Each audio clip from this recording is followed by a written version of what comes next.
শকুন্তলা কালী পুজো একটা মানুষের কাছে আবেগ, এর ইতিহাসটা যদি একটু বলেন। আমরা বর্তমান প্রজন্ম, আমি সৌভাগ্যবশত এই বারোয়ারির একজন সদস্য। তো আমরা পূর্বপুরুষদের মুখে যেটা শুনে বড় হয়েছি, যে জায়গায় যে মায়ের মন্দির দাঁড়িয়ে রয়েছে বর্তমানে, সেখানে আগে বিস্তীর্ণ জঙ্গল ছিল এবং এখানে একটি ভাগাড় ছিল এবং মায়ের মন্দিরের পেছন দিকটা পূর্বে একটি ক্যাম্প ছিল, আর্মি ক্যাম্প। তো এই যে মায়ের মন্দির থেকে বেরিয়ে বাঁ হাতে আপনি গেলে ডান হাতে যে রাস্তাটি নেতাজি স্ট্যাচু দিয়ে যাচ্ছে, যে রাস্তাটিকে বাঞ্ছারাম মিত্র লেন বলা হয়, এই বাঞ্ছারাম মিত্র লেনে বর্তমানে যে মিতালি সংঘ ক্লাব রয়েছে তার পিছনে যে ফ্ল্যাট বাড়িগুলো হয়েছে বর্তমানে, সেখানে একটি সাবেক পুরাতন বাড়ি ছিল যেটি চক্রবর্তী পরিবারের।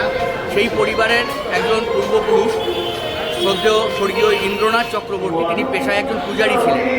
পূজার শেষে তিনি একদিন সন্ধ্যাবেলা যখন বাড়ির উদ্দেশ্যে ফিরছেন, তখন এই অঞ্চলে একটি ছোট বাচ্চা মেয়েকে, তৎকালীন সময় যেরকম শাড়ি পরেই তার ছোটো ছোটো কিশোরীরা থাকতেন, তাকে সেই রূপে দেখতে পান এবং তারপরেতে সেই মেয়েটি তাকে অনুধাবন করে তার বাড়ির উদ্দেশ্যে যান। তিনি বাড়ির ভিতরে গিয়ে তারপরে সেই কন্যাটিকে দেখতে পান। পরবর্তীকালে মা সেই কন্যার রূপেতেই প্রথমে তাকে স্বপ্নাদেশ দেন এবং এখানে মায়ের পূজা শুরু করার কথা বলেন। তো তখন তিনি বর্তমানে যারা আজকে কমিটির মেম্বার বা সদস্য, তাদের সব পরিবারকে ডেকে একত্রিত করে তার উদ্যোগেই এবং সকলের সহযোগিতায় কোন্নগরের শকুন্তলা শ্রী শ্রী ঈশ্বর রক্ষাকালী মাতার মহাপূজা শুরু হয়। যে পূজা প্রথমে, যেটা জনশ্রুতি, প্রথম 2-1 বছর ঘটে পূজা হয়েছিল, তারপরে মাই আবার স্বপ্নাদেশ দিয়ে তার মূর্তির বিবরণ দেন।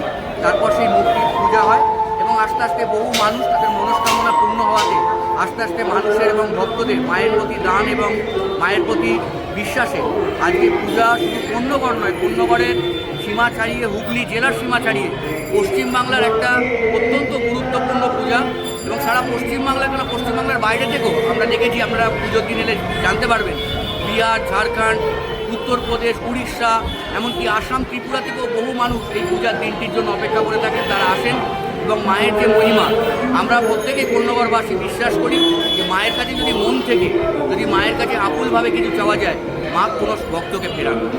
কোন্নগরের মানুষ হিসেবে একটা কোন্নগরের আবেগ এই পুজো, কি বলবেন?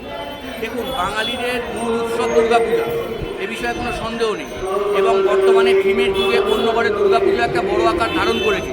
কিন্তু কোন্নগরের যারা সাবেক পরিবার রয়েছে, যারা দীর্ঘদিন কোন্নগরের সাথে জড়িত, আপনি যদি তাদের কাছে গিয়ে জিজ্ঞাসা করেন, তারা কিন্তু মা দুর্গার পূজাকে শ্রদ্ধা জানিয়েও বলছে। যদি এই বারোয়ারিও একটি দুর্গাপূজা করে, শকুন্তলা বারোয়ারি, তাদের কাছে দুর্গাপূজা অপেক্ষা শকুন্তলা পুজোর দিনটার জন্য তারা প্রত্যেক বছর অধীর আগ্রহ অপেক্ষা। আপনার নাম? আমার নাম শ্রী মৌলির চট্টোপাধ্যায়। হ্যাঁ, শ্রী মৌলির চট্টোপাধ্যায়।